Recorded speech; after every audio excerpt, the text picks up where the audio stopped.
Farmer registry કર્યા પછી તેનું સ્ટેટસ ચેક કેવી રીતે કરી શકાય, એટલે કે આપણી અરજીને અપ્રુવલ મળી છે કે પછી રિજેક્ટ કરવામાં આવી છે.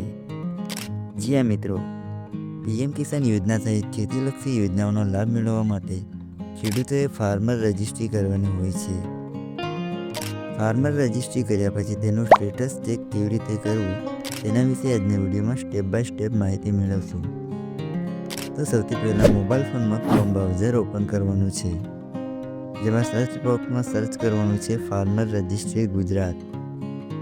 જેથી કરી આ મુજબની એક સ્ક્રીન ઓપન થઈ જશે, જ્યાં ગુજરાત ફાર્મર રજિસ્ટ્રી માટેની ઓફિશિયલ વેબસાઇટ જોવા મળશે. તેના પર ક્લિક કરવાનું છે. ત્યાર પછી લોગિન માટેનું પેજ ખુલશે, જ્યાં તમને બે ઓપ્શન જોવા મળશે, ઓફિશિયલ અને ફાર્મર. જેમાં ફાર્મર પર ક્લિક કરવાનું છે.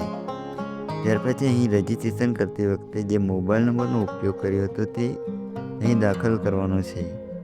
તેની નીચે પાસવર્ડ પર ક્લિક કરી અહીં જે પાસવર્ડ ક્રિએટ કર્યો હતો તે દાખલ કરવાનો છે. અને જો પાસવર્ડ યાદ ન હોય તો ઓટીપી પર ક્લિક કરીને રજિસ્ટર મોબાઈલ નંબર પર ઓટીપી આવશે તે દાખલ કરી લોગિન કરી લેવાનું છે.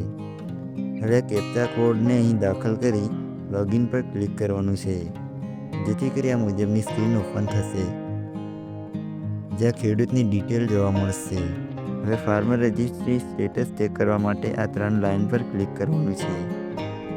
ત્યાર પછી ચેક એનરોલમેન્ટ સ્ટેટસ પર ક્લિક કરશો એટલે ફાર્મર રજિસ્ટ્રીનું સ્ટેટસ જોવા મળશે, જેમાં અપ્રુવલ સ્ટેટસમાં અપ્રૂવ અથવા રિજેક્ટ બતાવશે અને છેલ્લે રિજેક્શનનું કારણ પણ જણાવશે.